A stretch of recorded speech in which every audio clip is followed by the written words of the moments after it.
Hey there folks, and welcome to this video. This one here is a general note. As you unaware of what that content is in this channel, so I sit down at the start of every week, talk about my plans for the week ahead, look a bit further backwards as well, and at the same time I talk about topics that I want to do in a kind of more unscripted way, a more kind of personal way, so you understand a bit more of the behind the scenes of my rationale rather than you just hearing me putting my case across in the videos I usually do. So firstly, plans for the week ahead. In terms of streams, I believe I've got 3 planned, 2 in RSRBR, 1 in Assetto Corsa. In terms of actual content, of course, there'll be a song of the week. I don't think there's much motorsport content in terms of racing to cover this weekend, so yeah, that's good for me. I can catch up on some stuff. I've got some WRC stuff that I want to talk about, BTCC as well, that's a big one for me. And yeah, in addition to that, I might talk about intersections between motorsports and politics. Mind you, that's coming up as the big topic point in a moment.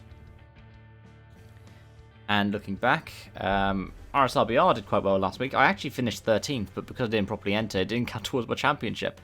So technically it's my first properly missed round, which I'm annoyed about, because that's the first time I missed a round since 2017. But at the same time, that would have meant that if I crashed out and DNF'd, I wouldn't have technically DNF'd. So I guess that's a good thing.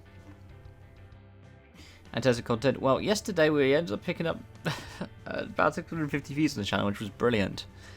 I don't really look at these kinds of metrics anymore because, well, I get annoyed with myself whenever I'm judging by that, because I should be judging it by by how I feel with the content I'm putting out. And really, I've felt a bit lax about some of the stuff I've been doing, but other bits have been quite good. So recently there have been lots of pieces of content I've liked. For example, on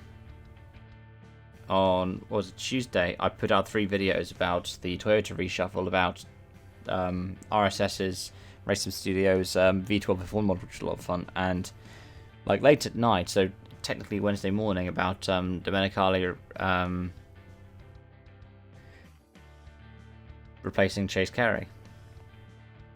I was very happy with the video I did on Thursday, talking about Vitaly Petrov, and as much as I didn't really get to cover all that I wanted to in yesterday's video about F1 drivers kneeling, because I hit what I felt was like a kind of ceiling in terms of 10 minutes, I'm quite happy with that content as well.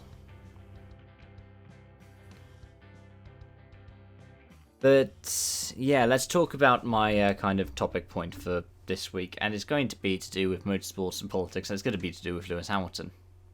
Because a lot of it is, nowadays. Because a lot of people get really annoyed by it. And that's why the thumbnail and the video is framed the way it is, because I know it's controversial. And I'm annoyed that it's controversial. But here we go. Let's talk about people who don't like Lewis Hamilton, and a particular kind of person who doesn't like Lewis Hamilton. And let's talk about decoding the kind of language, because the thing is, there is a lot of dog whistling in here. Dog whistling in a way of people who are attuned to this stuff are really attuned to this stuff. So, for example, myself, who is a graduate in terms of history and politics and international relations, historian, and somebody who in particular has put focus of study in talk about far-right politics, as well as movements of anti-racism, anti-colonialism, anti-imperialism. It's stuff that I'm very much attuned to. I mean, like, even talk about just my experience on this channel. I was once, I think, doxed actually by people from the far right, because I said that people who committed crimes and got sentenced to jail time committed crimes, and as a result should have gotten the sentences that they did, and even potentially were a bit light on it. But I'll talk about that another time, if I want to talk about that again. But when I look at these kinds of how people are criticising Lewis Hamilton, it's very telling for me. Because when they criticise Lewis Hamilton for talking about Black Lives Matter, for the arrested cops who killed Breonna Taylor shirt, and the thing is, I didn't like the fact that the FIA were like, yeah, you can't do political stuff. The reason why isn't necessarily because I like the idea of drivers being able, I feel like it's kind of censorship or whatever. It's because of the fact that it happened for politics that I agree with. If it had have happened because there was a blooming Santino Ferrucci kind of person who went up on the podium with some MAGA thing, I would have been like, okay, that's fair enough. But because it's the politics I represent, I am a bit like, oh, come on, guys. Because, well, I don't see it as a problem. I mean, this is something I said in yesterday's video. People don't like seeing... last week's video. Sorry, it's very late at night and I'm a bit tired at this point. But I said, people don't like the politics they don't like in sport. Because F1 is inherently political. People are saying F1's too political. It's always been inherently political. If you don't think that F1 is political, what's been going on with Concord Agreement discussions? And that is something historic. What's going on with Ferrari's bias? The accusations that FIA is Ferrari international assistance. If you look at the end of Ferrari dominance, for example, around 2005, the rule changes that specifically were meant to target Ferrari. This isn't just 2005, this is something that happened throughout F1's history. So there were things where people targeted Ferrari, people didn't target Ferrari. The kind of politics behind things such as the 94 championship finale, 97 championship finale, politics is inherent within F1. It's just not the kind of politics you think of. And even in terms of things like protests. I mean, there was Kyle Army in, 82? Where the drivers went on strike. You don't see that happening. I wish that could happen. I wish we were at a point where it could happen, but F1 changed in such a way that such a thing wasn't made possible because, of course, this was one of the ways in which Bernie managed to get the kind of leverage that he did to end up running the whole show. And then decided, yep, we're going to be hardline on a lot of this stuff. Even hardline than someone like Balestra.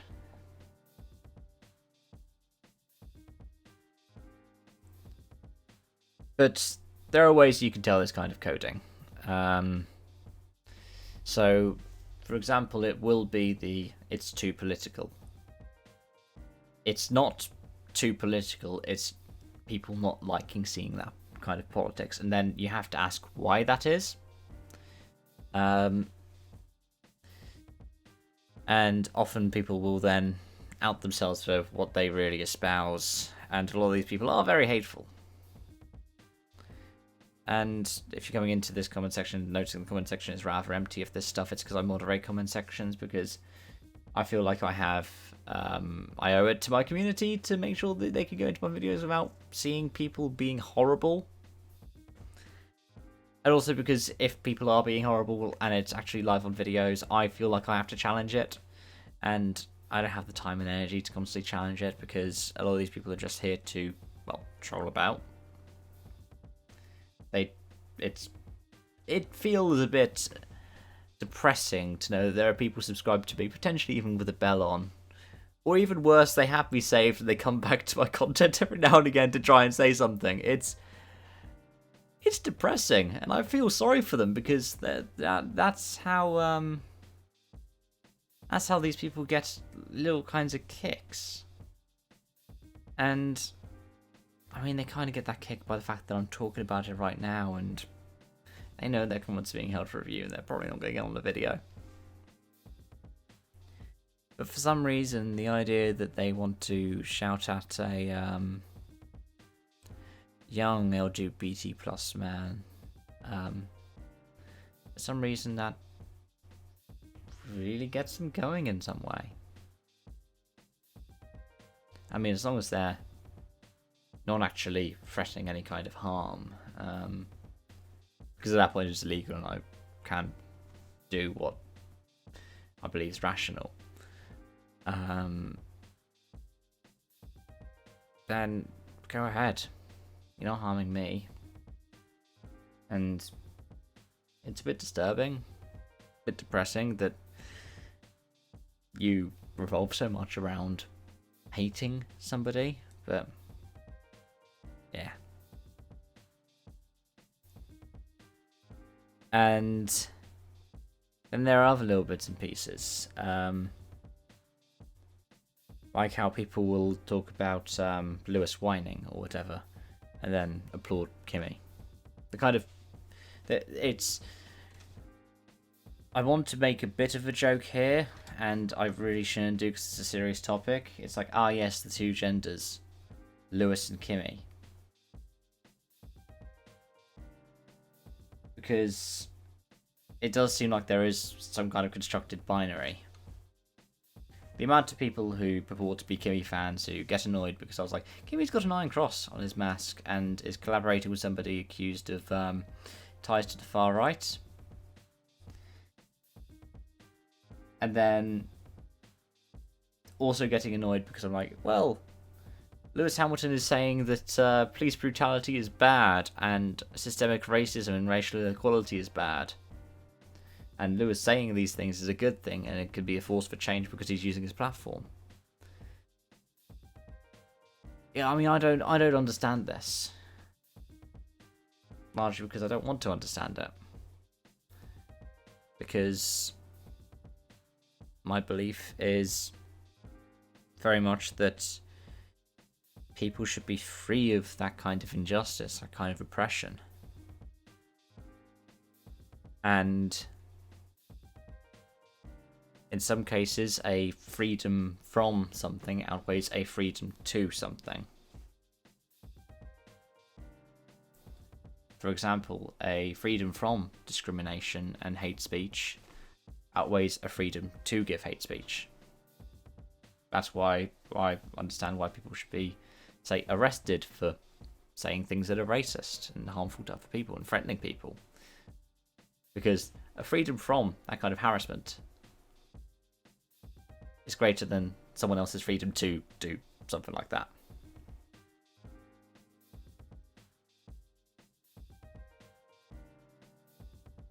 But I've noticed I've gone on for way too long, and I want to round off with another kind of coded language point. With a lot of people, it's you can find that a lot of people who are opposed to Lewis Hamilton, you can goad just by saying, I wonder what their problem is with Lewis. And if you notice there's going to be a whole list coming up, it's because people will take inference. I very carefully choose what I say in my videos. Maybe less so these ones, because these are more kind of off the cuff, but I very carefully choose what I say in these videos. I don't directly accuse anybody of anything. Because accusations need to have circumstantial evidence and, in my opinion, beyond all reasonable doubt. I know when I'm doing this, I seem like some kind of British imitator of Slavoj Žižek. But the fact of the matter is that by stopping short of doing any of that, the kind of people who would get annoyed by me making these accusations still get annoyed by it. I saw some people going, ooh, why are you accusing me of being a racist? And I'm like, I'm not. But why are you taking the words that I've said, where I haven't accused anybody of racism, of accusing somebody of racism? Nuance is something that is very important to understanding, and I don't like the idea of gatekeeping political debate or political discussion. But at the same time, if you want to debate somebody, it's not here. If you want to discuss politics, it's not really here either. I have a community, I look out for that community, and I'm happy to have discussions with that community. But just because you subscribe to my content and you occasionally watch a video and you occasionally leave a comment, doesn't mean you're part of my community. In fact, for a lot of these people who've come back time and again, I've told them before, they're not welcome here. Because here, we say Black Lives Matter. We say trans rights. No, and I don't like these terms because I think they're too poppy and give too much credit to these movements as some kind of legitimate. No swerves, no turfs. Because I look out for my community. I care about them. And their freedom from any kind of harassment in my community, their freedom from feeling unsafe here, and their freedom to feel safe here and enjoy it here is greater than one random person's freedom to just spew out all kinds of hatred. Anyways, that's that. That's this video. I think I've gone on for way too long. Definitely have gone on for way too long. So if you stuck through this whole thing, thank you for watching. And I hope you kind of understand what I'm saying. Bye-bye for now.